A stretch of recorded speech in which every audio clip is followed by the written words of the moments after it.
महाकुंभ की महाकथा में आपका स्वागत है। मैं हूं आपके साथ चंदन भारद्वाज।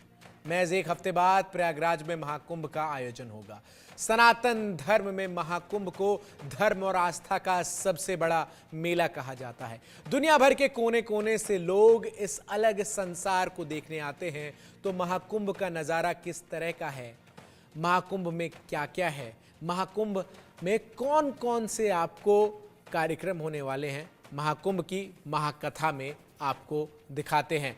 प्रयागराज में होने वाले महाकुंभ को मुख्यमंत्री योगी आदित्यनाथ ने अभेद्य सुरक्षा किले में बदलने का संकल्प लिया है। लाखों श्रद्धालुओं की सुरक्षा के लिए अभूतपूर्व इंतजाम किए गए हैं। पूरे प्रयागराज में खास चौकसी बढ़ाई गई है। चप्पे चप्पे पर पैनी नजर रखी जा रही है। सुबह से रात तक लगातार पुलिस की तरफ से फ्लैग मार्च निकाला जा रहा है और प्रत्येक आने जाने वाले की चेकिंग की जा रही है। पे किस तरीके से सुरक्षा के पुख्ता इंतजाम किए गए हैं वो हम आपको दिखा रहे हैं। लगातार चेकिंग जो है वो की जा रही है और आप देख सकते हैं किस कदर जो वाहन यहाँ पर अंदर खड़े हैं उन वाहनों की चेकिंग की जा रही है। जो तमाम सीनियर अधिकारी हैं वो भी लगे हुए हैं और एक एक चीज पर यहाँ पर अगर बात की जाए तो चेकिंग जिस तरीके से की जा रही है यही बताती है कि ये अभेद सुरक्षा है। लगातार ये चेकिंग जारी है और डॉग स्क्वाड भी यहाँ पर है। ऐसे में तमाम चीजों को बड़े ही बारीकी के साथ चेक किया जा रहा है। जो भी सामान लेकर आ रहे हैं उस सामान की भी चेकिंग की जा रही है ताकि यहाँ पर सामान को चेक किया जाए, कोई भी ऐसी चीज इस सामान में ना मिले जिससे कुछ घटना यहाँ पर घटित हो सके।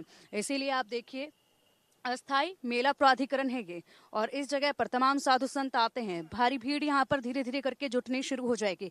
व्हीकल्स 2 व्हीकल्स यहाँ पर खड़े हैं, उन 2 व्हीकल्स की चेकिंग की जा रही है और ये चेकिंग वक्त वक्त पर लगातार यहाँ पर हर तरफ जो है वो देखी जा रही है। खुद ही यहाँ पर जो है एसीपी जगदीश जी भी लगे हुए हैं जो कि खुद मुआयना इस जगह का कर रहे हैं, खुद चेकिंग में जुटे हुए हैं। और इसी के साथ देखिए बाइक पे जिस तरीके से साइड बैग है उसको भी खोलकर अच्छे से चेक किया जा रहा है और यहाँ पर लगातार फ्लैग मार्च भी निकाला जा रहा है। फ्लैग मार्च की तस्वीरें भी अभी हम आपको दिखाएंगे जहाँ पर आप देख पाएंगे किस कदर यहाँ पर फ्लैग मार्च के साथ तमाम जो जवान हैं वो आगे बढ़ते हैं। सुरक्षा को मद्देनजर रखते हुए यहाँ पर चप्पे चप्पे पर निगाहें बिछी हुई हैं। इसी के साथ तमाम वाहनों की चेकिंग ये होते हुए और यहाँ पर इस पूरे एरिया को अब चेक किया जाएगा ताकि ये ध्यान रहे कि किसी भी तरीके से कोई भी यहाँ पर अप्रिय चीज़ मौजूद ना हो जिससे कोई नुकसान होने की संभावना हो। और किस तरीके से चेकिंग की जा रही है वो चेकिंग आप देख सकते हैं। जितने भी वाहन इस परिसर में खड़े हैं, अस्थाई मेला प्राधिकरण है ये और इस परिसर में जितने भी वाहन खड़े हैं, जितना भी सामान यहाँ पर मौजूद है उसकी चेकिंग की जा रही है। जो लोग यहाँ पर दूर दराज से आए हुए हैं, जाहिर सी बात है दूर दराज से लोग आए हैं, देश के अलग अलग कोनों से लोग आए हैं और उनके साथ काफ़ी सामान है, बैग है और उनकी भी चेकिंग यहाँ पर की जा रही है, पूछताछ भी उनसे की जा रही है। और आप देख सकते हैं हर तरफ यही चेकिंग है। तो देखिए किस तरीके से चेकिंग जो है वो की जा रही है। इस बैग में टिफिन है, लंच बॉक्स है, ये इसको चेक किया जा रहा है। सर किस तरीके से इस टेक्नोलॉजी का इस्तेमाल किया जा रहा है चेकिंग में, कैसे इसकी चेकिंग होती है? ये ईवीडी मशीन है जो वेपर्स जो निकलती हैं तो उसको ये चेक कर लेता है। अगर जैसे कोई केमिकल है या कोई एक्सप्लोजिव है तो अगर उसमें से वेपर्स निकलती हैं तो उसको ये डिटेक्ट करता है। तो ये हमारी 2 टीम्स हैं यहाँ पे, BDDS गोंडा और S-चेक टीम हमारी मुरादाबाद की। तो उनके बाद अलग अलग इंस्ट्रूमेंट्स हैं, जैसे आप इसको देख रहे हैं तो ये बेसिकली ज़मीन के नीचे 12 से 18 इंच अगर कोई भी किसी तरह का मेटल है या कोई किसी डिवाइस है कोई किसी तरीके का, तो वो सब ये डिटेक्ट करता है कि अगर ज़मीन के नीचे कोई चीज़ दबाई गई है जिससे कि कोई चैम्बर्स बने हों या कोई कनेक्शंस बने हों। तो यहाँ पर जैसे श्रद्धालु काफ़ी संख्या में आ रहे हैं तो लगातार उनकी रैंडम और सरप्राइज चेकिंग हम करते हैं जिससे कि हम डिटेक्ट कर पाएँ कि अगर कोई संदिग्ध व्यक्ति आ रहा है या कोई संदिग्ध वस्तु अपने साथ या कोई एक्सप्लोजिव लेके आ रहा है तो उसको हम डिटेक्ट कर पाएँ। सर ये जो चेकिंग है ये रोज इसी तरीके से अलग अलग इलाकों में जाकर चेकिंग हो रही है? जी, खासकर जो ऐसे शिविर हैं जहाँ पे ज़्यादा संख्या में श्रद्धालु आते हैं, जैसे ये अस्थाई मेला कार्यालय है, तो यहाँ पे सुविधा पर्ची के लिए जो हमारे साधु संत महात्मा हैं और जिनको भूमि आवंटन यहाँ पे हुआ है तो उसके लिए भारी संख्या में लोग यहाँ आते हैं। तो ऐसी जगह है जहाँ पर लगातार पूरा दिन पब्लिक आती रहती है, तो ऐसी जगहों पर चेकिंग जरूरी रहती है जहाँ पर हर 10 मिनट में 100 से 50 आदमी आते हैं। एक एक एक बैग खोलकर आप चेक कर रहे थे, जो बिस्तर यहाँ पर थे वो खुद आप एक एक बिस्तर को हटाकर चेकिंग कर रहे थे। ऐसे में पूरी टीम, सभी के बैग, बाहर व्हीकल्स थे, टू व्हीलर्स थे, उनको भी पूरी तरीके से चेक किया जा रहा था। क्या सभी श्रद्धालुओं के सामान को इसी तरीके से लगातार चेक किया जाएगा? जी, हमारी कोशिश ये रहेगी कि हम जो हमारे खासकर जो हमारे ऐसी संस्थाएं हैं या ऐसे हमारे सरकारी दफ्तर हैं, ऑफिसेज हैं जहां पर पब्लिक का मूवमेंट ज़्यादा है, तो उनको हम रैंडमली रोज़ चेक करते हैं डेली बेसिस पे, और उसका एक सर्टिफिकेट भी हमारी टीम देती है। हमारे साथ डॉग है बिंकी, तो डॉग के बारे में आपको बताना चाहूँगा कि ये 90% तक 95% तक स्मेल कर लेता है। अगर कोई एक्सप्लोजिव रहता है तो उसको ये स्मेल कर लेता है। तो 2-3 तरीके से चेकिंग होती है। एक मैनुअली होती है जिसको हम विजुअली बोलते हैं, तो उसमें हम HHMD के साथ और हाथ से चेक फ्रेश करते हैं। दूसरा इक्विपमेंट के साथ, इक्विपमेंट आप हमारे सारे देख ही रहे हैं जो हमारे पास हैं। EVD है हमारे पास, NLG है हमारे पास, तो इन सब से चेक होता है। और उसके अलावा फिर हमारा तीसरा डॉग आ जाता है। तो जब हम दोनों इक्विपमेंट और विजुअली अगर हम नहीं कर पाते हैं तो डॉग उसको स्मेल करता है। तो बेसिकली ये है कि यहाँ पर अगर कोई संदिग्ध चीज़ आ रही है तो हम उसको पता लगा पाएँ। अगर किसी ने ज़मीन के नीचे डाल रखी है या किसी बैग में छुपा रखी है या कोई किसी तरह का केमिकल है या कोई एक्सप्लोजिव है या कोई मेटल है, तो उसको हम डिटेक्ट कर पाएँ। महाकुंभ में निरंजनी अखाड़े की भव्यता और दिव्यता से पेशवाई निकाली गई। पेशवाई में सभी महामंडलेश्वर भी मौजूद रहे। यात्रा में नागा साधु सन्यासियों का एक बड़ा घर देखने को मिला। छवि प्रवेश कर अघोरी अलग रंग भी देखने को मिले। अघोरियों की वजह से मानो ऐसा लग रहा था कि शंकर जी की बारात खुद चल पड़ी है। निरंजनी अखाड़े का भव्य छावनी प्रवेश रहा। अब निरंजनी अखाड़े के सभी साधु संत यहाँ पर प्रवेश कर चुके हैं, भगवान निरंजन देव को ले आए हैं।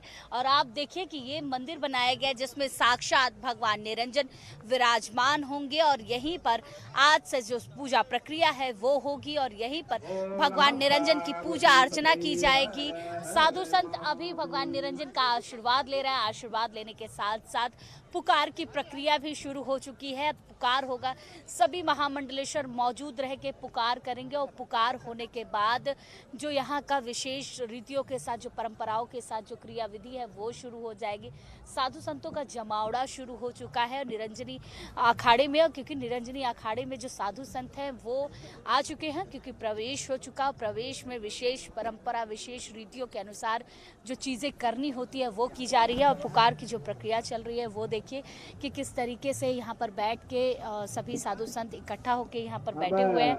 और बैठने के साथ साथ सभी पूजा अर्चना भी कर रहे हैं, वो भी कर रहे हैं। तो ये विशेष प्रक्रिया होती है, यहाँ पर आरती होती है। फिर उसके बाद दोनों समय जो सभी जो साधु संत हैं वो विराजमान रह के यहाँ पर जो प्रक्रिया करना होता है वो करते हैं।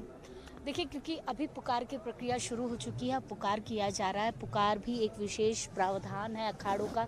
अखाड़ों में पुकार की जाती है और पुकार से ही जो अखाड़ा है वो चलता है। तो ये पुकार की प्रक्रिया है। खुद रविंद्रपुरी महाराज जो यहाँ के अखाड़ा परिषद के अध्यक्ष हैं वो पुकार की प्रक्रिया कर रहे हैं और इस पुकार की प्रक्रिया में सहभाग लेते हुए जो पूरा प्रोसेस होता है वो करते हैं और भगवान निरंजन का आशीर्वाद सभी महामंडलेश्वरों को दिलाते हैं। क्योंकि जिस तरीके से जो पुकार की प्रक्रिया है वो चल रही है और यहाँ पर सभी साधु संतों का जो जमावड़ा है वो इकट्ठा हो चुका है। निरंजनी अखाड़ा प्रवेश कर चुका है और प्रवेश करने के बाद दिव्यता और भव्यता यहाँ की बदल चुकी है। अखाड़े के सभी साधु संत अब छावनी प्रवेश कर चुके हैं और सबसे विशेष इस छावनी प्रवेश में जो रहा वो नागा साधु सन्यासियों का स्वरूप और जिस तरीके से इन्होंने प्रवेश किया वो रहा। महाराज जी, आपने छावनी प्रवेश कर लिया है, क्या कहेंगे? जी हाँ, हमने हमारे पूरे अखाड़े ने हमारे देवताओं के साथ, हमारे अखाड़े के निशान के साथ छावनी प्रवेश किए। आज से कुंभ का आगाज हो गया। महाराज जी, आज से आपका मेला प्रारंभ हो गया। आपके स्वरूप के बारे में बताइए, आपने कितना रुद्राक्ष धारण कर रखा है? मैंने 11,000 रुद्राक्ष धारण किया है और कई कुंभ मेले हो गए मेरे को। मैं 11,000 रुद्राक्ष धारण करता हूँ। महाराज जी, इस पे पूरी तरीके से हमें भगवान शिव का प्रतीक दिख रहा है, नाग दिख रहा है। ये जो पूरा स्वरूप है वो कितना भिन्न है? ये देखो शिव पुराण के अनुसार जो 11,000 रुद्राक्ष धारण करे वो भगवान शिव के रुद्र स्वरूप होते हैं, रुद्र तुल्य होते हैं। और हम नागा सन्यासी हैं तो शिव जी के ही गण होते हैं, इस करके जो है रुद्राक्ष भभूति गेरू ये सब धारण करते हैं। तो महाराज जी आप कहाँ से आए हैं अभी? हमारा कोई स्थान नहीं, हम तो सब जगह रहते हैं। कहते हैं ना कि रमता जोगी बहता पानी, वही नागा साधु सन्यासी होते हैं, उनका कोई ठिकाना नहीं होता। वो अलग अलग जगह से आते हैं, अलग अलग राज्यों से आते हैं और ये नागा साधु सन्यासी भव्यता दिव्यता केवल महाकुंभ में नजर आएगी। महाकुंभ में देश के कोने कोने से साधु संत पहुंच रहे हैं। गुजरात से मोटरसाइकिल से महाकुंभ पहुंचे हैं।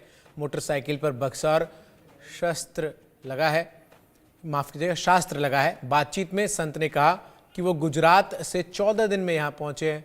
14 दिन का सफर करते हुए महाकुंभ के संगम में समाहित होने आए हैं।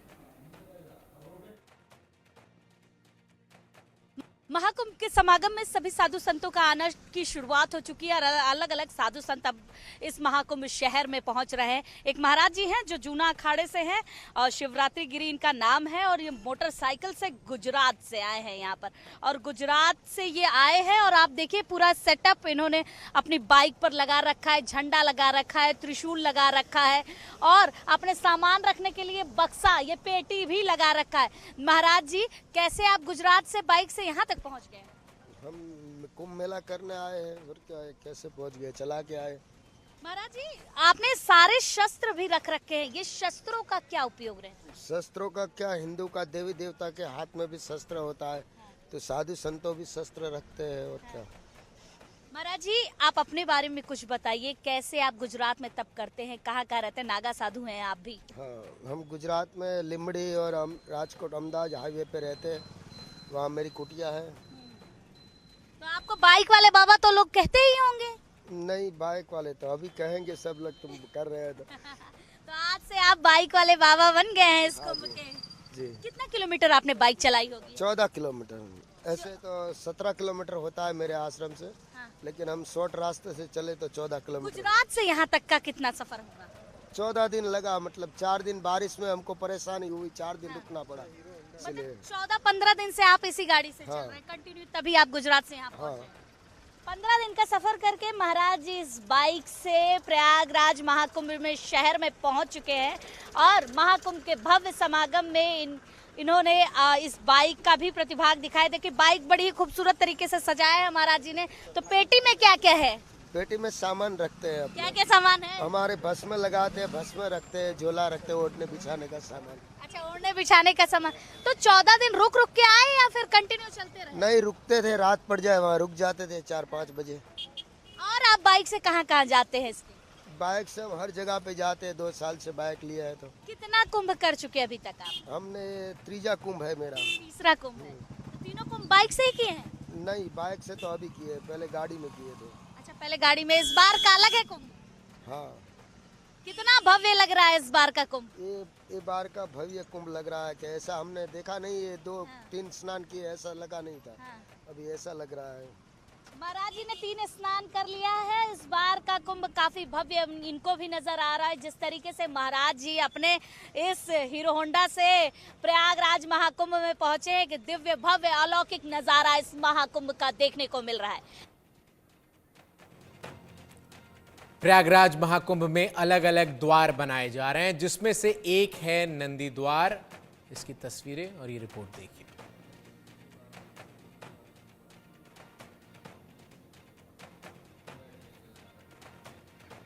तो ये तस्वीरें आपके टेलीविजन स्क्रीन पर हैं। प्रयागराज में ये नंदी द्वार जो है वो बनाया गया है कुंभ मेला क्षेत्र में, और किस तरीके से एक भव्य द्वार है और ऊपर नंदी जी विराजमान हैं, ये तस्वीरों में आप देख सकते हैं। इसका नाम नंदी द्वार है। और तो आपको बता दें कि 13 तारीख से महाकुंभ की शुरुआत हो रही है। बड़ी संख्या में लोग जो है वो महाकुंभ में स्नान के लिए पहुंचेंगे। और आपको बताएं कि पहले दिन शाही स्नान होते हैं, जिसमें सभी अखाड़ों से जुड़े साधु संत स्नान करते हैं, और उसके बाद अगले दिन से स्नान जो है वो आम लोगों के लिए खुलते हैं।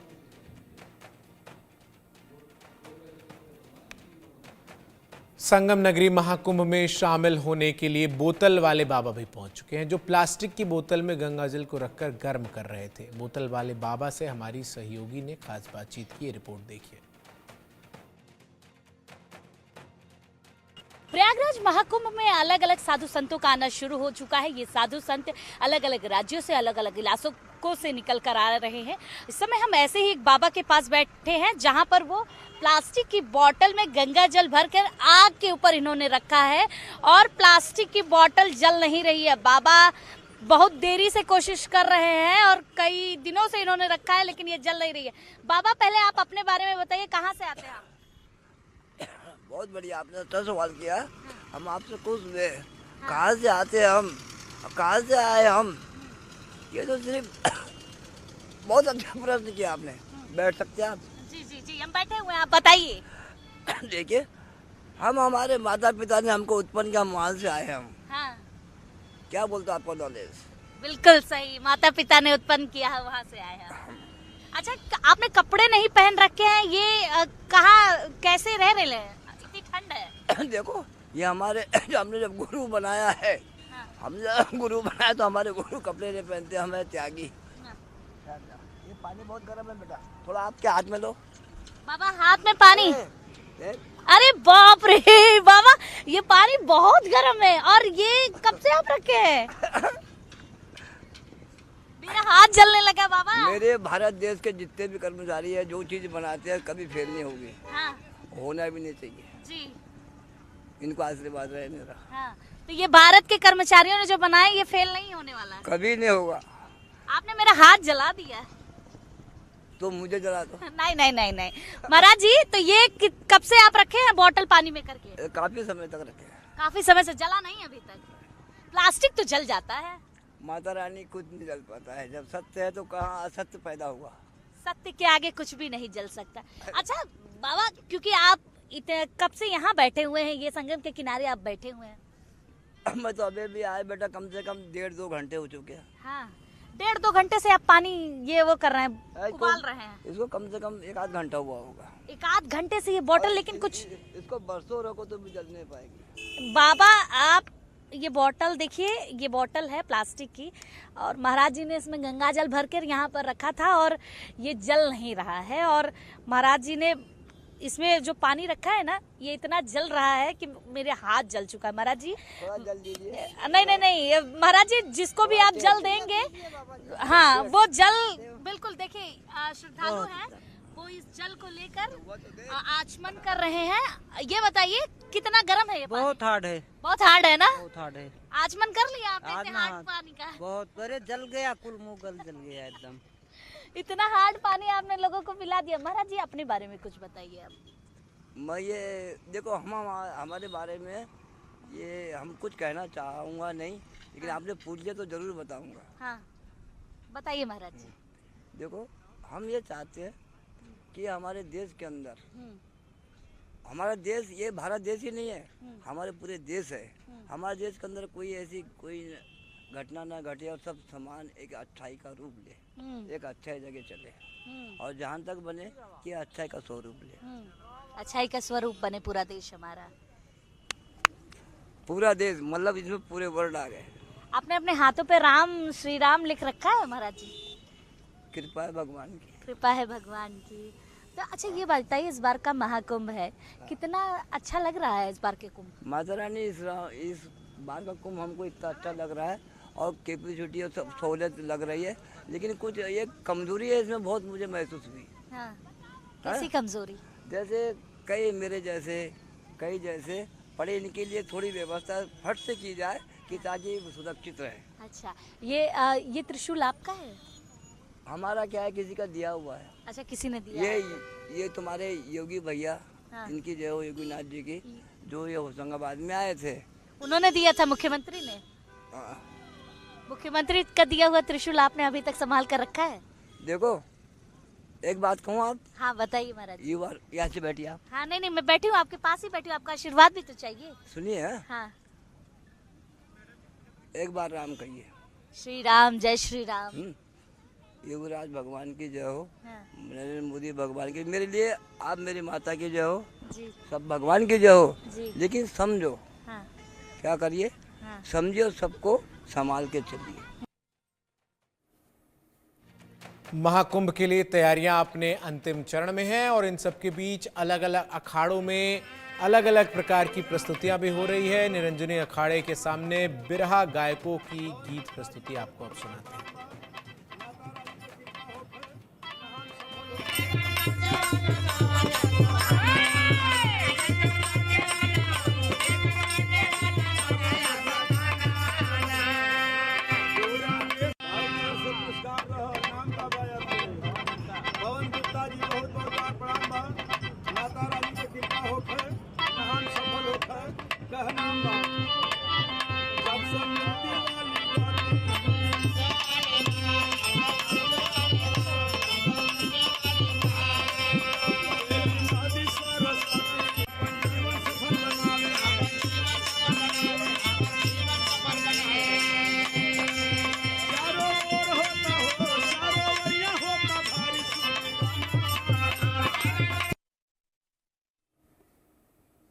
महाकुंभ